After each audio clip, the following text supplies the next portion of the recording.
Hello दोस्तों। आज हम बात करेंगे एनपीएस स्वास्थ्य के बारे में कि कैसे ये एक स्कीम इन फ्यूचर आपके लिए गेम चेंजर साबित हो सकती है। अगर अभी तक आपने मेरे चैनल को सब्सक्राइब नहीं किया है तो चैनल को सब्सक्राइब कीजिए। मेरा नाम है तुषार शर्मा और आप देख रहे हैं the TS finance planner channel. तो अभी तक हमने एनपीएस के काफी डिटेल में कवर किया है, हमने एनपीएस के काफी सारे पोर्शंस को कवर किया है।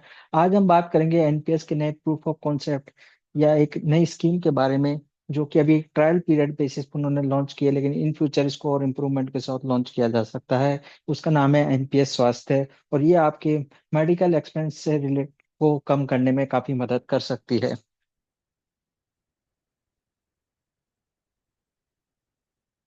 तो एनपीएस स्वास्थ्य पेंशन स्कीम पीएफआरडीए के द्वारा एनपीएस के एक पार्ट के रूप में लॉन्च की गई है, जिसमें हम हमारे हेल्थ इंश्योरेंस से रिलेटेड एक प्रोडक्ट है ये, जिस जो हमारे मेडिकल एक्सपेंसेस में हेल्प कर सकता है और उनको कम करने में हमारी काफी हेल्प कर सकता है।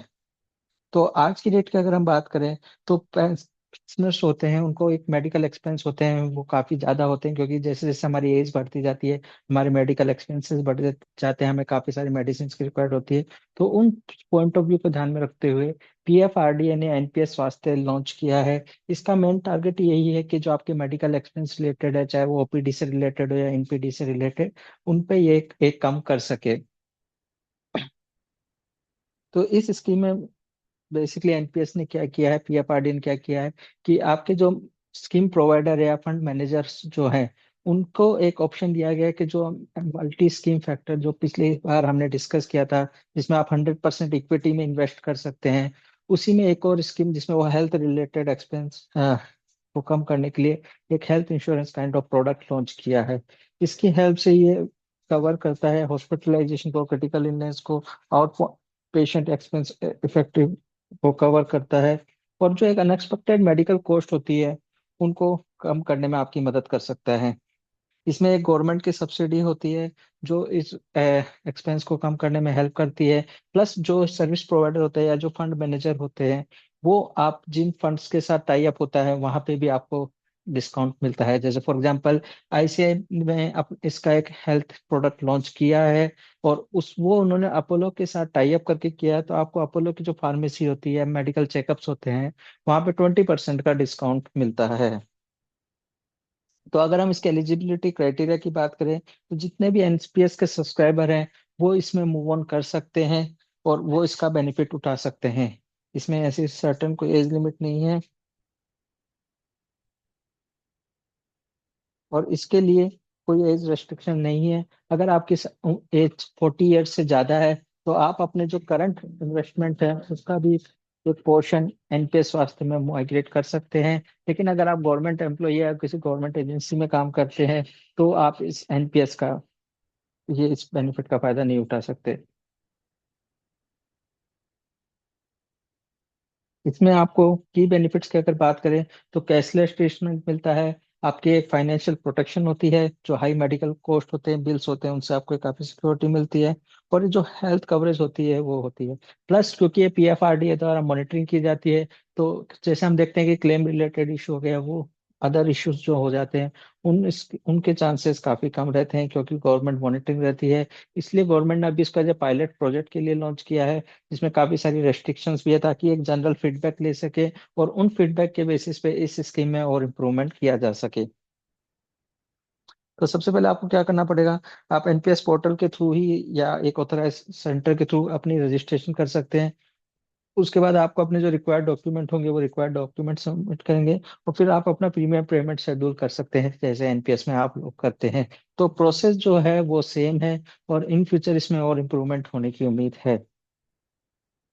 उसके बाद जैसे ही आपकी डॉक्यूमेंट कंफर्मेशन होगी तो आपके पास इनरोलमेंट का मैसेज आ जाएगा, ईमेल आ जाएगा विद इन 48 आवर, और उसके बाद आपकी पॉलिसी इशू हो जाएगी। और ये पॉलिसी आपको इलेक्ट्रॉनिकली होगी, और इसमें सारी जो डिटेल्स है वो एनपीएस पोर्टल के थ्रू चेक कर सकते हैं। इसके अलावा आप एनपीएस पोर्टल के थ्रू भी अपनी डिटेल्स को चेक कर सकते हैं, और वंस पॉलिसी इज इशूड आपकी जो कवरेज है वो स्टार्ट हो जाती है। तो ये काफ़ी अच्छा बेनिफिट है और ये काफ़ी सिंपल प्रोसेस है। आप इसके कंट्रीब्यूशन की बात करें तो एनपीएस पोर्टल के थ्रू आप इसमें कंट्रीब्यूट कर सकते हैं, जहाँ पे एनपीएस के अंदर एक एमएसएफ का फैक्टर आता है, जहाँ पे आप पेंशन पेमेंट के लिए ऑप्शन देते हैं, वहां पे आप इन्वेस्टमेंट का ऑप्शन जहाँ पे आता है, उस इन्वेस्टमेंट ऑप्शन में आप इस स्कीम को सेलेक्ट करके और इस स्कीम में इन्वेस्ट भी कर सकते हैं। इसका अगर क्लेम प्रोसेस और सपोर्ट सर्विसेज की बात करें, तो क्लेम प्रोसेस को मेक श्योर किया गया है कि वो हैजल फ्री हो, ताकि आपको इन्वेस्टर को कोई परेशानी नहीं हो। जो मेजर टीपीए होते हैं जो इंश्योरेंस रिलेटेड देखते हैं, उन सभी के साथ टाई अप किया गया है, ताकि वहां पे भी आप कस्टमर को या इंश्योरेंस को कोई भी किसी भी तरह का परेशानी नहीं हो। तो कैशलेस सर्विस को प्रमोट किया गया है नेटवर्क हॉस्पिटल में, ताकि आपको उन सबका बेनिफिट मिल सके। तो जितने भी एक यूजर फ्रेंडली इसको बनाया जा सकता है, इस पे ध्यान, काफी अच्छा ध्यान दिया गया है, और इस स्कीम को यूजर फ्रेंडली बनाने के लिए काफी फोकस किया गया है। लेकिन अभी इसके कुछ चैलेंज भी है, क्योंकि ये स्कीम अभी भी ट्रायल प्रोजेक्ट में है, और एनपीएस प्रोडक्ट का हिस्सा नहीं है। यहाँ पे एक रिस्ट्रिक्शन है कि इन फ्यूचर इसका स्कोप अभी भी लिमिटेड है, जब तक ये जनरल अवेलेबिलिटी नहीं आ जाती। इसी कारण से, क्योंकि अभी रिसेंट लास्ट मंथ में लॉन्च हुई है, जनवरी में, तो उसके लिमिटेड अवेयरनेस है, लोगों को इसके बारे में पता नहीं है। तो जो मार्केट में भी इसके अभी तक काफी लोगों ने सब्सक्राइब नहीं किया है।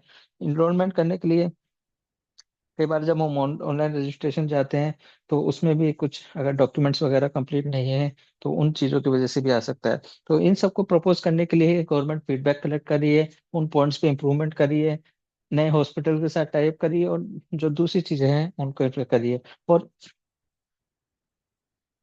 इसके बाद जो नेक्स्ट स्टेप्स की बात करें, तो अगर आपने इसमें सब्सक्राइब कर रखा है और आपने इन्वेस्टमेंट कर रखा है, तो आप इसमें पार्शियल विड्रॉल भी कर सकते हैं। अगर आपका अमाउंट 50,000 रुपीज से ज्यादा है, तो आपको मल्टीपल पार्शियल विड्रॉल्स अलाउ होते हैं। और लेट से अगर आपके कोई क्रिटिकल इलनेस हो जाती है, तो आपको फुल विड्रॉल भी अलाउ होता है। तो उन केसेस में ये काफी बेनिफिट आपको दे सकते हैं। तो हमने एक एनपीएस स्वास्थ्य के बारे में डिटेल में बात करी, और इसमें आपको कैसा लगा? अगर आपका कोई फीडबैक है तो वो हमें जरूर दीजिए। अगर एनपीएस स्वास्थ्य से रिलेटेड अगर आपके कोई क्वेश्चन है, तो वो भी हमें कमेंट बॉक्स में बताइए, ताकि हम उनके आपके लिए वो डिटेल गैदर कर सके। अगर अभी तक आपने चैनल को सब्सक्राइब नहीं किया है, तो चैनल को सब्सक्राइब कीजिए, वीडियो को दोस्तों के साथ लाइक कीजिए। Thank thank you everyone. Bye.